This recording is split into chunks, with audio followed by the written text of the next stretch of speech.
제가 부동산 전망을 하는데 경매 전문 변호사가 무슨 부동산 전망을 할까 싶겠습니다만은 경매 전문 변호사는 당연히 부동산 전망을 할 줄 알아야 돼요. 부동산을 투자하는 거지 않습니까? 근데 경매 전문가들이 경매로 싸게 살 수 있다는 그런 어떻게 보면 그 메리트 때문인지는 몰라도 부동산에 대한 흐름, 공부 되게 소홀히 하는 것 같은데 절대적으로 부동산의 흐름과 전망은 되게 중요하다. 그래서 여러분들은 이번 전망도 신뢰하셔도 되겠다 생각하시면 되겠습니다. 제가 뭐 내년 2월달, 3월달부터 막 오른다 이렇게 얘기를 하게 되면 그거는 나름대로 이제 그 신뢰를 안 해도 되시겠습니다만은 그런 게 아니라 투자에 실패하지 않을 정도로 지금의 현재 상황이 어떤지 이런 부분들을 한번 설명을 한번 드려볼게요. 현재 부동산 시장 상황들은 여러분들 유튜브를 많이 보셨을 거예요. 그 지금 뭐 슈퍼 사이클로 뭐 새롭게 사이클이 진입을 했네. 지금까지 우크라이나 전쟁을 통해 가지고 발생했던 거래 절벽들이 하락기의 모습이었네. 그러니까 하락기 내에서 다시 이제 또 상승을 하는 그런 사이클로 진입했네. 만약 이런 여론저런 얘기들이 있지만 제가 모든 지표를 분석을 해봤을 때에 지금의 수도권 시장은 하락기의 모습을 갖고 있는 것들이 아니라 대세 상승장의 마지막 끝자락의 모습들을 갖고 있다는 거. 이런 부분들은 전망이나 예측 뭐 이런 부분들이 아니라 그냥 이건 믿으셔도 될 것 같습니다. 그러니까 새로운 사이클이 시작되는 시점이 아니라 2022년에 나름대로 이제 그 여러 번의 랠리를 거쳐가지고 서울을 중심으로 해가지고 이제 한번 마지막 hov을 것을 화려하게 태운 다음에 끝이 났어야 될 그런 시장이었는데 그때 마침 이제 그죠? 예, 러시아하고 우크라이나하고 전쟁이 일어났고 그리고 이제 물가가 폭등을 하게 되고 물가가 폭등한 걸 잡기 위해서는 정말로 이례적으로 금리를 인상시킬 수밖에 없었고 연속해서 그러다 보니까 갑작스러운 금리 폭등이라고 할 수 있겠죠. 그런 수준 하에서 전국적으로 거래 절벽이 생겼다는 부분들 이거는 사이클의 흐름에 따른 구간이 아니었고 사이클과 무관하게 외적인 변수에 의해서 전국적인 거래 절벽이 있었다. 이거는 이따가 이제 그 시계열표라고 해가지고 도표하고 그림을 보시면서 한번 설명을 한번 드려볼게요. 이 사이클 중립 구간에 대한 해석을 어떻게 할 것인가. 그때부터 하락기였다라고 생각하게 되면 되게 애매해지죠. 진단 자체가 완전히 엉망이 될 수 있거든요. 그런데 그게 아니라 에너지에 마지막 쏟아 부어야 될 에너지를 쏟아부지 못한 상태에서 전국적으로 거래 절벽을 거쳤고 그렇다면 에너지가 남아있는 상태다 보니까 이 기간 동안에 에너지가 축적이 됐겠죠. 오히려. 그렇죠? 예, 그러니까 상승장에서 하락장으로 돌아섰고 그 2022년에 그렇게 돼가지고 계속 하락의 흐름이 깊어지는 시점이다.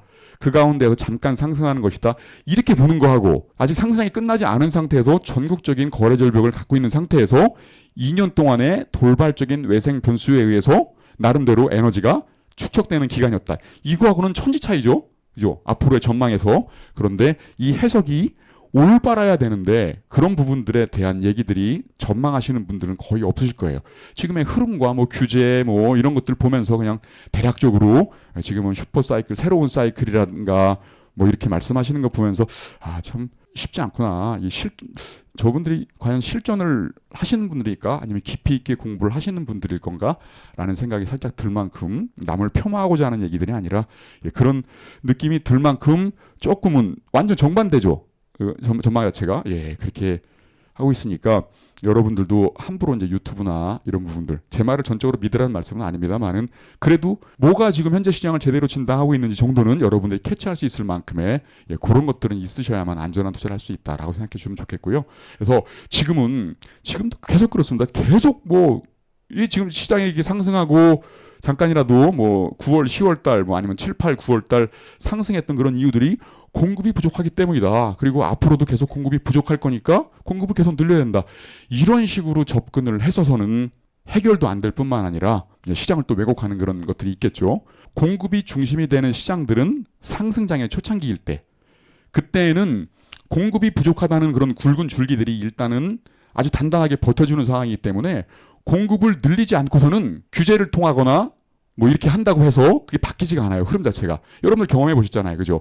뭐 8.2 대책, 9.13 대책이니 뭐니 이럴 때 상승장의 사이클의 그 시작점을 만들어낼 때에는 공급이 되게 중요한 이슈가 되지만 상승장의 마지막으로 갈 때에는 마지막 남은 수요가 불꽃을 태울 것인가 말 것인가 그 시점이 어느 때인가 아닌가 이게 되게 중요하거든요. 그러니까 수요자 중심으로 시장을 판단할 줄 알아야 되는 상황들인데 지금들 뭐 전망하는 거 보시면 또 공급을 늘려야 된다. 뭐 내년에 공급이 부족해지니까 무조건 오를 것이다.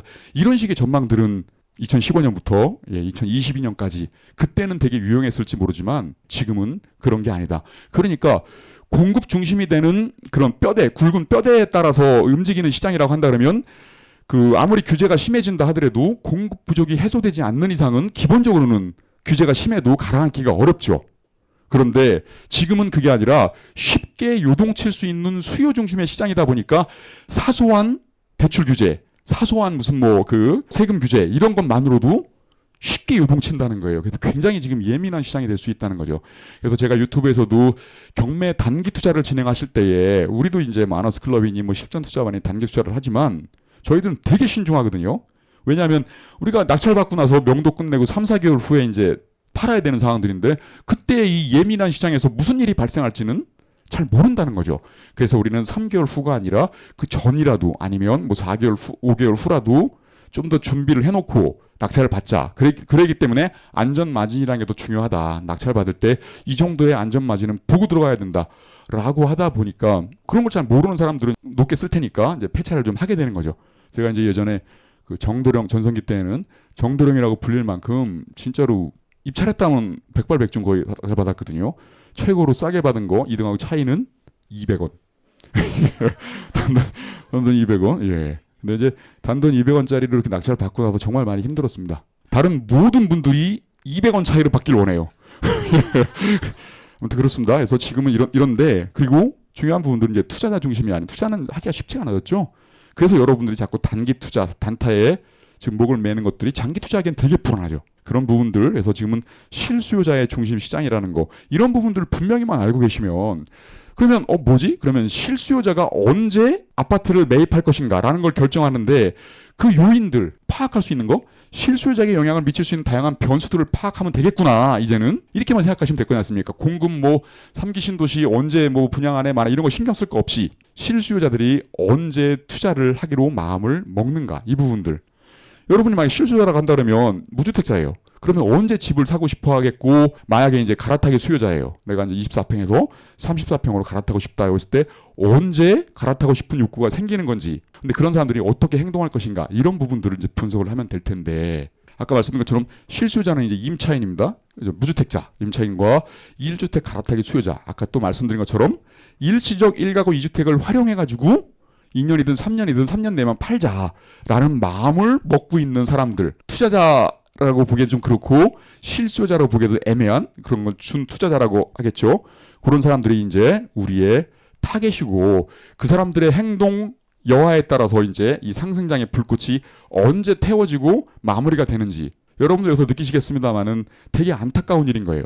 이런 실수요자들이 그동안에 이제 상승장의 흐름에서 수익을 거의 얻지를 못하다가 막판에 그 소외감을 느끼고 공부를 좀 해가지고 이제 이 양반들이 이제 마지막 불꽃을 화려하게 태우고 잡을 거지 않습니까? 그 의미는 뭐죠? 이 양반들이 꼭지를 잡는다는 거예요. 예. 그래서 여러분들 공부를 하셔야 된다는 거죠. 공부의 필요성 여기서 또 한번 느껴보실 텐데 예, 그렇습니다. 좀 안타깝지만 그런 상황들인데 우리나라 이제 현재 지금 상황을 보면 한국은행이 이제 얼마 전에 발표를 했죠. 미국의 금리 인하가 실질적으로 이제 미국이 금리 인하 내년에도 4번 할 것이다. 뭐 이렇게 이제 전반적으로 금리 인하의 방향으로 간다라고 했었다가 이제 갑작스럽게 2번 정도만 하면 끝날 것 같다. 그리고 또 이제 트럼프 대통령이 금리 인하에 별로 우호적이지 않은 대통령이거든요. 이러다 보니까 그쪽의 분위기가 바뀌었습니다. 그래서 우리나라도 금리 인하가 대세적인 추세가 아니라 바뀔 수도 있겠구나 이거 한국은행의 입장에 따라서 그랬는데 이례적으로 우리가 지금 미국의 금리에 따라서 금리 뭐 인하만 하고 이게 아니라 우리는 독자적으로 지속적으로 금리 인하를 하겠다라고 발표를 했죠. 예. 그래서 우리나라에서 이제 금리 인하의 분위기가 추세가 이제 무르익는 거는 그건 기정사실이라고 보여지기는 해요. 이걸 왜 믿어야 될까? 완전히 이제 한국은행의 입장에 따라 말 바꿔줄 수 있는 거 아니야? 라고 생각하시겠습니다만은 중요한 부분들은 그만큼 우리나라 경기가 지금 안 좋다는 거예요. 예. 이걸 믿어도 될 만큼이요. 지금 환율이 굉장히 높은데 환율이 높다는 거는 우리나라의 원화 가치가 되게 낮다는 거지 않습니까? 근데 금리까지 이렇게 인하를 시켜버리게 되면 돈들이 다 금리 높은 데로 가겠죠. 미국이 우리보다 금리가 높으면 당연히 글로 예금할 거라고 할 거지 않습니까? 그럼 달러 가치 높아지고 그럼 또 환율은 더 떨어지고 그럼에도 불구하고 어쩔 수 없이 해야 되는 부분들은 경기에 지금 실물 경제의 기반 자체가 되게 취약하다는 거. 이런 부분입니다. 근데 너무 걱정하실 부분들은 아닌 것이 실물 경제가 취약하다고 해서 부동산 시장이 무너지지는 않아요. 여러분들은 그거 설명하면 좀 기니까 제가 30년 동안 해왔던 그런 결론이다라고 생각하시면 되겠고요. 이렇게 되면 금리가 인하가 되게 되면 지금은 금리 인하가 무르익지 않아가지고 금리가 인하되는데도 불구하고 대출 금리가 그만큼 안 빠져요. 그런데 금리 인하가 추세적으로 가게 되면 당연히 대출 금리가 빠지게 됩니다. 그럴 때에는 정책 금리인 전세자금 대출 금리도 빠지게 돼요. 전세자금 대출 금리가 빠진다는 의미는 전세 수요가 늘어난다는 얘기겠죠. 예전에 우리가 2년 전에 갑작스럽게 역전세를 맞으면서 갑작스럽게 이제 전국적인 거래 절벽으로 갔던 것들이 가장 큰 이유가 뭐냐면 아까 말씀드린 것처럼 물가가 갑작스럽게 폭등을 했죠. 우크라이나 전쟁 치르느라고 이제 그렇겠죠. 그러다 보니까 그걸 잡기 위해서는 금리를 폭등시킬 수밖에 없고 이례적으로 그렇게 되다 보니까 정책 금리인 전세자금 대출 금리도 올라가요. 이렇게 되다 보니까 뭐 100% 보증받고 막 80% 대출받고 해서 했던 그 임차인들이 대부분들 이제 반전세나 월세로 돌아서게 되고 이러다 보니까 전세 수요가 줄어요. 전세 수요가 뒷받침이 돼줘야만 그 다음에 2년 갱신할 때쯤 돼서 아 전세가 이렇게 높고 또 올려줘야 되는데 아 내가 매매를 해야겠다라고 생각했던 사람들이 전세자금 대출금리도 낮아지고 전세 수요는 줄어들고 물건이 남아요. 서로 경쟁적으로 그냥 임차인을 모시려고 하다 보니까 이렇게 되는 거 전세가가 이제 떨어지게 되는 폭락하게 되는 그것들이 연쇄적으로 이제 이렇게 작용을 일으켰던 거죠. 그런데 이제 전세는 계속 지금 뭐 46주, 47주 막 이렇게 계속 올라오고 있지 않습니까? 그런 부분에다가 전세자금 대출 금리가 인하되게 되면 또 추가적인 전세 수요가 또 생기게 되고 이런 것들이 이제 대출 규제 완화 효과, 추가적인 뭐 2차, 3차 DSR, 스트레스 DSR 적용한다 하더라도 금리가 인하됨으로써 대출 규제 완화 효과가 발생하는 효과가 발생한단 말입니다. 이렇게 돼 버리니까 전세 수요가 늘어나게 되고 그다음에 이제 빌라는 아시다시피 긴 말씀 안 드려도 전세 사기의 표적이 빌라에 돼 있다 보니까 빌라 들어가기가 무섭죠. 게다가 보증보험에서 이제 뭐 그 150%까지 보증을 서주다가 126% 줄여버리니까 나름대로는 이제 또 빌라 시장에서의 그 월세가 가속화되고 그러니까 아파트로 전세 수요가 늘어나게 되고 그리고 이것 되게 중요하겠죠.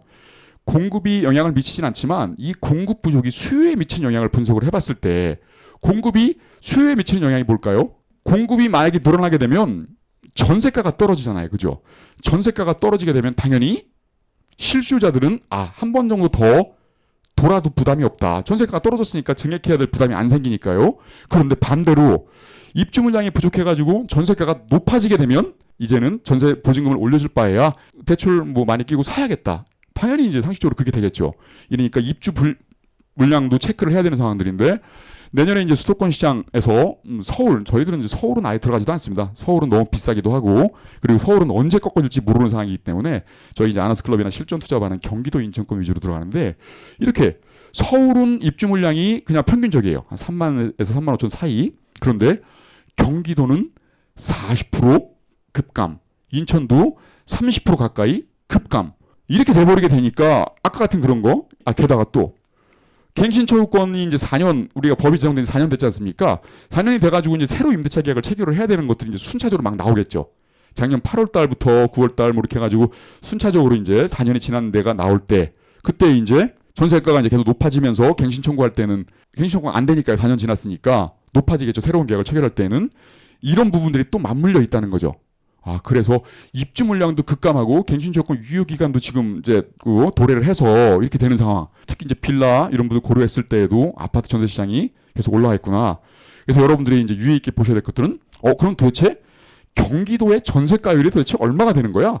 전세가율이라는 거는 매매가 대비 전세가의 비율인데 매매가가 10억인데 전세가가 9억이다라고 하면 딱 붙어 있으니까 이거는 이제 조만간에 역전할 수 있으니까 매매가가 상승하겠네 이런 느낌을 줄 수 있는 것처럼 그렇죠? 근데 지금 여러분들 경기도의 전세가율이 얼마 정도 될 것 같으세요? 지금 뭐 매가도 많이 올랐고 그동안에 이러다 보니까 전세가율이 그렇게 높지 않지 않을까? 라는 생각이 좀 있죠? 2015년부터 지금 2022년까지 만약에 사이클 한 7년 동안 올랐을 때에 그때쯤 됐을 때에는 예전에 노무현 대통령 시절에 한번 봤을 때에 노무현 대통령 시절에서 그 이제 막판 2006년 2007년도 때에 그 서울의 전세가율 평균이 35%였어요. 그만큼 매매가는 많이 올랐고 전세 수요자들이 다 매매로 돌아섰으니까 전세 수요는 줄어들고 이게 되다 보니까 근데 지금 그게 이제 정확하게 뭐 35%까지 떨어지면 우리도 또 오르겠 뭐 이제 꺾어지겠지 이런 개념이 아니라 대략적으로 전세가율을 보게 되면은 사람들의 심리 부분들, 전세가율이 이 정도 됐을 때에는 내가 집을 사야겠다라 느낄 수 있을 텐데 지금의 그 수도권의 전세가율 자체가 한 50%대까지 떨어졌지 않았을까? 많이 올랐으니까 이런 느낌이 있으실 거잖아요. 지금 얼마인지 아세요? 예, 경기도는 거의 60%대 후반대예요. 60%대 후반대면은 상승장이 초입대의 모습이거든요. 그렇죠? 그리고 서울도 지금 아까 그 하락장으로 돌아설 때 전세가율 이 35%까지 떨어졌다 했지 않습니까? 서울은요. 서울은 지금 58%예요. 여차하면 40% 대출받고 집을 사야겠다. 라는 느낌을 충분히 줄 수 있겠죠. 그러니까 그런 요건들, 실수요자들이 매매로 전환될 수 있는 그런 요건들이 무르익어 가는구나. 이런 느낌들을 여러분들은 생각해 보실 수 있어야겠죠. 그래서 마지막 상승장의 불꽃들을 이제 태우고 그러는데 중요한 분들은 여기서 또 변수가 생겼죠. 아까 사이클 중립기간에서 2년 동안 쌓여진 에너지가 이게 어떻게 또 폭발을 할 것인가 이 문제. 아까 같은 경우에는 사이클의 이제 마지막이었고 그래서 2022년도에는 몇 번의 상승 랠리를 거쳐가지고 서울권에서 이제 강남권을 중심으로 막 올랐다가 떨어지고 그 다음에 노동강까지 갭매기 하다가 끝날 겁니다. 라고 예측을 해야 되는 상황인데 갑작스럽게 2월달에 전쟁이 터지는 바람에 그러지 못하고 한번 터트리지도 못하고 그거를 하고 나서 이렇게 돌아섰다 보니까 이때 이 사이클 중립기간에 쌓인 에너지가 얼마일 것인가 이건 아무도 알 수 없죠. 근데 대략적으로 마지막 상승 랠리를 한 두세 번 거치고 나서 끝나야겠다라고 느꼈는데 그렇지는 않겠네. 이 축적된 에너지 때문에라도 상승 랠리가 몇 번을 더 있을 수 있겠구나 라는 생각들을 한번 해보실 수 있어야겠습니다. 이게 서울 중심인데 서울은 그렇다 치고 서울은 어차피 비싸니까 못 들어가는 거니까 경기도의 입주 물량도 40% 가까이 급감하고 경기도가 최고겠죠. 이제는 그 투자하기 좋을 때는 그 다음에 인천인데 이런 부분들을 잘 고려해가지고 단기 투자 나쁘지 않겠구나. 이런 생각들도 한 번쯤은 여러분들 해보실 수 있어야 된다는 겁니다. 그래서 신규 매매 수요가 이제 이렇게 창출이 되면서 그게 이제 마지막 불꽃을 화려하게 태우고 끝날 것이다. 이런 부분들. 그래서 이제 시장 전망이 되게 이제 중요하시겠죠, 여러분들한테는. 그래서 제가 바라봤을 때는 그 사상 초유의 이 비상계엄 사태만 없었었다 하더라도 내년 1, 2월쯤에서 해가지고 이제 준비를 하면서 그때부터 서서히 이제 상승의 불꽃들이 이제 살아나기 시작하면서부터 이사철 맞춰가지고 그 다음에 또 금리 인하 금리 인하는 3월달, 6월달, 8월달, 9월달, 12월달 이 4개를 빼고 8개월 동안 그 금통에 회합이 있어가지고 1, 2월달에 이제 회합이 있단 말입니다. 3월달 빼고 그렇게 되면은 1, 2월달쯤에 추가적인 금리 인상을 2번을 연속해서 하게 되고 이렇게 되면 4번 연속하는 거죠. 이런 식으로 했을 때 그다음에 또 이사철도 딱 공교롭게 맞아 떨어지고 그다음에 갱신청구권 유효기간 그 부분들 그다음에 입주 물량이 급감하는 시점 이렇게 고려했을 때 내년에 1, 2월 달 정도쯤에서 이제 상승의 바람을 타다가 3월 달쯤 돼서 3, 4월 달쯤에서 많이 랠리가 이루어지겠구나라고 예측을 했었습니다. 그래서 이제 저희도 실전반도 그걸 대비해가지고 이제 안전마진 두고 이제 낙찰 다 받고 그렇게 안전마진을 뒀으니까 일단은 뭐 오르지 않아도 일단 기본적으로는 손해는 없죠. 당연히 수익이 작아질 뿐인 거죠. 그렇게 된 상황들인데 예측대로만 올라주기만 하면은 나름대로 이제 되게 알찬 수익이 되는 거죠. 그렇죠? 안전마진 플러스 상승의 마진까지 고려하는 부분인 거니까 그런 상황들인 건데 조금은 뒤로 밀릴 수도 있겠다는 생각이 이제 있어요. 그 계엄 때문에 정말 꽁꽁 얼어붙었지 않습니까? 근데 계속 말씀드립니다만은 꽁꽁 얼어붙었기 때문에 하락기로 돌아선다? 이건 아니라 했죠. 아직까지 소진되지 않은 에너지가 굉장히 쌓여있는 상태인데 그거를 촉발할 수 있는 그 시점을 우리는 고려를 해야 되는데 내년 3월 달쯤에 다 몰려있다는 거죠. 그러니까 1, 2월 달 지나면 준비를 하다가 3월 달쯤에 몰려있다.